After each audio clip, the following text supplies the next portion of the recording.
Can this dying black aloe still be saved? Just look at this plant. Mushy leaves, almost no roots, and even a rotten smell coming from the base. Honestly, I wasn't sure if it would survive, but I decided to give it one last chance. Welcome back to your garden buddy. Today I'll show you how I rescued this struggling black aloe from my friend's office, treated the rot, and repotted it in the hope of giving it a new life. Let's get started. The first thing I wanted to do was inspect the plant and see how much damage had already happened. So, I started with the first shoot. As soon as I pulled it out, I could immediately see the problem. Some of the leaves were completely mushy, the roots were almost gone, and the entire bottom portion had turned soft and rotten. Even a couple of the upper leaves had started becoming mushy. So, I removed all the damaged leaves. They came off without any effort because they were already rotten. After removing them, the shoot already looked much healthier. These are all the mushy leaves that came off from the first shoot. Now, let's check the second shoot. This one also came out very easily and had almost no roots left. The bottom leaves were coming off on their own, so I removed them one by one, checking each time whether I had reached the healthy part. Not yet. A couple more leaves. Yes, now I've finally reached healthy tissue. I also removed one or two more leaves from the first shoot to make sure only healthy tissue was left. Now, let's move to the third shoot. As I pulled it out, the entire root ball came out with it. And that's when I noticed something surprising. There was hardly any soil. The entire plant was growing in moss. The moss had turned completely black. There were lots of mushy leaves inside, and there was even a rotten smell coming from it. I could also see fungal growth on some of the dead leaves. Clearly, this plant had been severely affected by rot. The old growing medium was completely contaminated, so I'm throwing it away.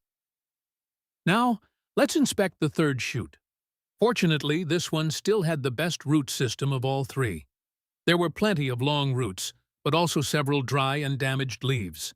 So, I removed all the dry leaves, cleaned the roots, and gently checked the base of the stem. Thankfully, it still felt firm. I removed only the dry and rotten roots while keeping every healthy root intact.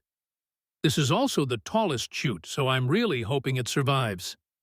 The bottom leaves are still firm, so they don't need to be removed. These are the three shoots I managed to rescue. Now, I'm not saying aloe can't grow in an office, it definitely can, but it needs good ventilation, bright indirect light, and proper watering. Standing water around the roots is something you should always avoid. Now it's time for the treatment. I've prepared a fungicide solution in a bowl of water. I'm dipping the bottom of all three shoots into the solution for about 15 to 20 minutes. Don't leave them overnight.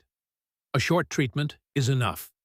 Keeping them submerged for too long can do more harm than good.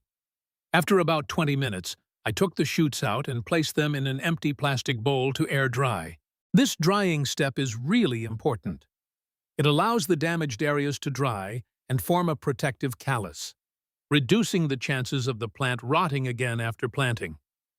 I planned to leave them overnight, but because I wasn't available the next day, they actually stayed there for 2 days. And honestly, that wasn't a problem. The bases were completely dry, firm, and there were no mushy leaves left. I just removed all the dry roots from the bottom. Now it's finally time to repot them. I've filled 3 small pots with my regular potting mix. You can check the card above if you'd like to see the soil mix I use. I placed the first shoot in the pot and gently filled the soil around it. One important thing: don't bury the plant too deep. Only the roots and the healthy base of the stem should stay below the soil. The healthy leaves should remain above the soil surface. I repeated the same process with the second plant. Now comes the tallest shoot. Because of its height, it was difficult to keep it upright while filling the soil. Even after pressing the soil around it, it still wasn't very stable. But I had another plan. After repotting all 3 plants, I added a top layer of cinder. I gently pressed it around each plant. This helps in several ways. It gives the plant better support, keeps the leaves away from constantly wet soil, and because cinder drains quickly, the surface dries much faster. Just look at the tallest plant. It was unstable before, but after adding the cinder, it became much more stable. Now all 3 plants are ready. It's time for watering. Since these plants had already suffered from severe rot, I'm watering very carefully, only a small amount from the sides of the pot. I'm avoiding pouring water directly over the leaves or into the center of the plant. And that's it. The rescue is complete. Now all that's left is to wait. I'll keep these plants in a bright, shaded spot, monitor their recovery, and I'll definitely share the progress with you. Again, I'm not saying you shouldn't keep plants in your office. You absolutely can. But in air-conditioned offices with poor ventilation and limited natural light, soil-grown plants need extra care.